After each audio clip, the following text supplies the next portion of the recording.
Students, we are doing chapter number 4, that is planning. Today we are going to take topic significance of planning.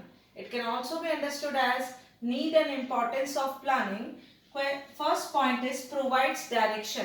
With the help of planning, we can easily know where we want to go and what we want to do. That is why planning helps in providing us with the direction. Second one, reduces risk and uncertainty. We know planning is futuristic in nature.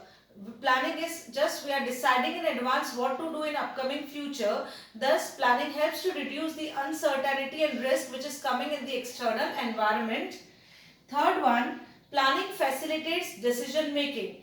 Planning, when we are doing planning, at that time several alternatives comes in our mind. At that time, selecting the one best alternative and going with that is known as planning helps in facilitating decision making. That means among the several alternatives, we are selecting the best one.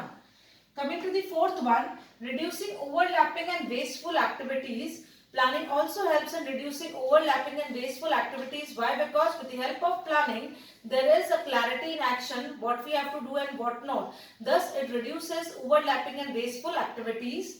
Fifth one, planning promotes innovative ideas. As we know, planning is a mental exercise. When we do any sort of planning, it enhances our imagination, creativity, foresightedness, vision. This all promotes innovative ideas for us. Okay.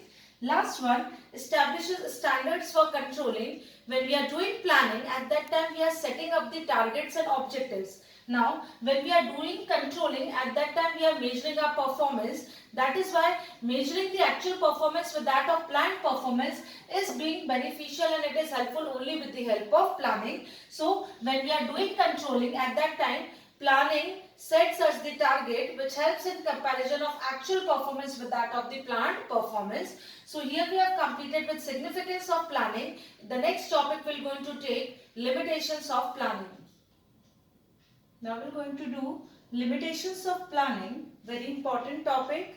Okay. Now first one is it does not work in dynamic environment. Now sometimes we do the very sound planning, but we know that the environment in which the business is existing is dynamic in nature.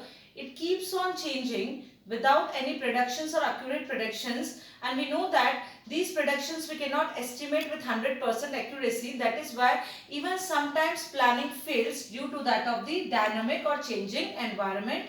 Second one, it's a time consuming process. Now whenever you are doing the planning, at that time it requires collection of information, analysis and its interpretation. At that time it is a quite time consuming process. I'll give you one example. Suppose you are planning your studies. At that time, you have to count how many subjects are there, how many chapters are there in each subject, its analysis and study, which chapter is lengthy, which chapter is short, which chapter is easy, which chapter is tough. All this requires time. That is why planning is a time consuming process. Third one, planning involves huge cost. Students, we know that planning is majorly done by the top level for the organization. Now, whenever top level just going to do the planning, at that time they will going to call meetings. At that time they will going to hire professionals also, experts also. All this invites cost. That is why planning involves a huge cost. Coming to the next one, planning creates rigidity. We know that plans are framed by top level, but they are compulsorily to be followed by middle and lower level. That is why planning sometimes create rigidity, as these are bound to be followed by middle and lower levels without any modifications. Fifth one, does not guarantee success. Okay, planning always does not guarantee success. See, planning requires two things: proper framing of plans and proper execution of plans. If you have framed the plans in a proper manner, but you have not executed in a proper manner, you will going to face a failure. At the same time, your execution is quite good, but you have framed a wrong plan, then also you are going to face failure. That is why planning does not guarantee success if you are just making a mistake even in that of framing up of the plans or in execution or implementation of plans. Next one, reduces creativity. Now, as it is being planned by top level, we are bound to follow that only. We are not just allowed to apply our mind.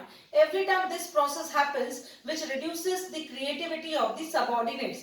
जैसा boss ने plan किया है, जैसे boss ने बोला है, वैसा कर लिया जाए, अपना दिमाग लगाना ही नहीं. जब वो चीज बार बार रिपीटेडली होती है, then it reduces the creativity of the subordinates.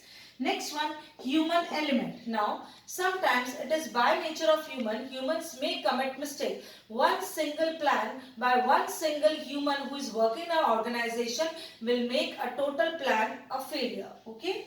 Next one, external limitations. Sometimes we are internally making sound plans for our organization, but what happens in that of external environment of our business which makes our plan a total failure. Example, natural calamities. इस बार मैंने सोचा था मैं बहुत अच्छे से business करूंगा, plans भी बहुत साउंड बनाए थे, लेकिन सुनामी आ गई, बिजनेस फेल हो गया, अपनी प्लानिंग फेल हो गई.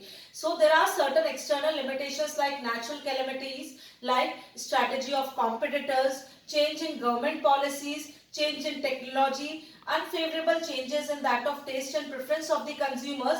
These factors also sometimes leads in that of failure of planning. So we have completed with all the 8 limitations of planning. In the next video we are going to catch with steps of planning.